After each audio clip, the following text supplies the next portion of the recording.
Xitoyning Sharqi Turkistonda Uyg'urlarni majburiy tutib turgan jazo lagerlariga yaqin joyda yuzlagan zavod qurilganligi va lagerdagi ko'pincha Uyg'urlarni ishlashga zo'rlaganligi o'tirg'a qo'yildi. Amerika BuzzFeed xabar torbekitining Xitoyning rasmiy xotiralari, lagerdan ilingan uchurlar va sun'iy hamrohdan ilingan suratlar asos qilingan xabariga qaraganda, rayondagi 135 jazo lageriga yaqin joyda cho'ng zavodlarning qurilganligi bayon qilingan. Erishgan rasmlarga qarata ilib berilgan tekshirishda qurilgan zavodlarning umumiy ko'lamining 19 million 500 ming kvadrat metrga to'g'ri keladiganligi o'tirg'a qo'yilgan.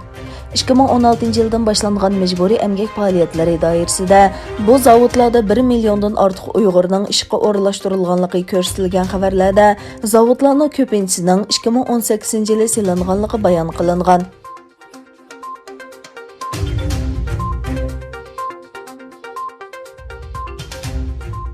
Türkiye Tashqi ishlar ministri Mavlud Çavuşoğlu Xitoy bilan imzolangan jinoyatchilarni o'tkazib berish kelishimining Turkiya parlamentida texi ma'qullanmaganligini, Beyjingning Turkiyadagi Uyg'urlarni qaytarib berish talablarining Anqarada javobga erishalmaganligini bildirdi.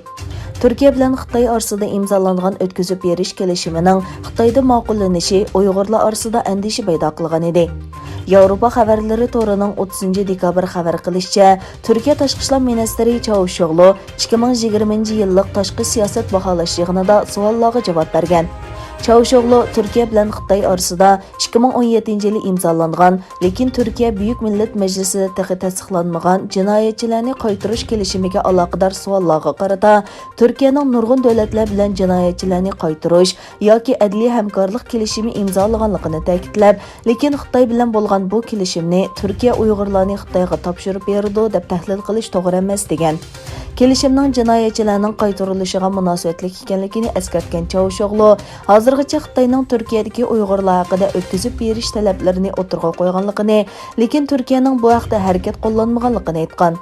Çavuşoğlu, biz terrorchilar bilan begunoh kishilarni farqlantirish kerak deymiz. O'xshashla biz bu suiiste'mol qilinmasligi kerak deymiz.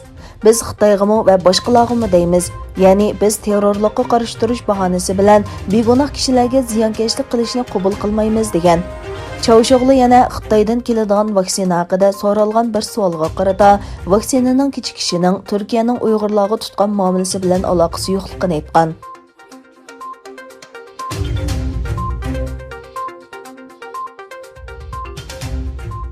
Yevropa İttifaqı va Xitoy 7 yilga so'zilgan suhbatdan keyin 30 dekabr chorshanba kuni umumyuzlik mablag' selish kelishimi imzolaganligini e'lon qildi. Chorshanba kuni Xitoy davlat raisi Xi Jinping, Yevropa İttifaqı rahbarlari va Germaniya prezidenti, Germaniya bosh ministri Merkel bilan sinliq yig'in o'tkazgan. Yevropa İttifaqı va Xitoy o'rtaq holda mablag' selish kelishimi suhbatini tamomlaganligini jakarlagan. Yevropa İttifaqı komitetining raisi Ursula von der Leyen Twitter hisobida bugun Yevropa İttifaqı va Xitoy mablag' kelishimini prinsip jihatdan tamomladi degan. Bu kelishim Yevropa İttifaqini ba'zi imtiyozlarga ega qiladi. Kelishimda Xitoy bir qism Yevropa İttifaqı korxonalarining Xitoyga mablag' selishdagi to'salg'ularni yo'qotdi deb belgilangan bo'lib, bular yangi energiyalik avtomobil, bulut hisoblash mulozimati, pul muomala mulozimati va davolash sohasi qatorliqlarni o'z ichiga oladigan. Lekin bu kelishimning Yevropa İttifaqidagi a'zo davlatlarda ma'qullanishi kerak bo'lib, Xitoyning Uyg'ur siyosiy sababli bu jarayon uzarib ketishi mumkin ekan. Uyg'urlarning majburiy emgakka selinish masalasi Yevropaning oldidagi bir cho'ng to'salg'u deb qaralgan bo'lib, Yevropa rahbarlari Xitoyning xalqaro emgak huquqiy tashkilotining majburiy emgakni amaldan qoldirish ahdnomasini imzolashga tirishishga va'da berganligini aytgan.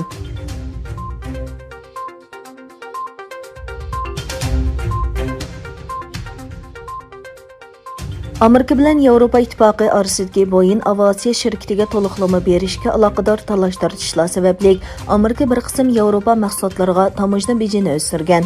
Amerika savdo vakillari umiki Yevropa İttifoqidan import qilingan aeroplan zapchastlari, Fransiya va Germaniyadan kelgan uzum hariqi va konyaklarning tamojna bejini tangshaydiganligini e'lon qildi.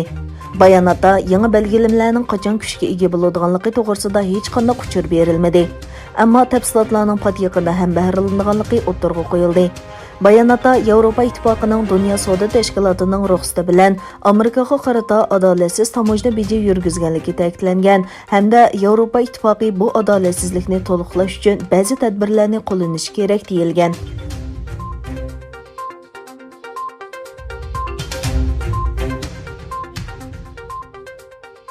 Yevropa İttifaqı bilan Angliya oxirgi musofirlarini besib o'tdi. Taraflar 1 yanvardan boshlanadigan yangi mezgillik kelishimiga imzo qo'ydi. Angliya parlamenti bu kelishimni tasdiqladi. Angliya bilan Yevropa İttifaqıning savdo kelishimini qonunga aylantirish loyihasi Angliya parlamentining tuvan palatasi bo'lgan Avam palatasida 73 ga qarshi 521 bilet bilan ma'qullandi. Parlamentning yuqori qanoti bo'lgan Avam palatasi bu qonun loyihasini kechagacha ilib berilgan suhbat natijasida tasdiqladi. Bu oraliqda Yevropa İttifaqı rahbarlaridan keyin Angliya bosh ministri Boris Johnson kelishimni imzoladi.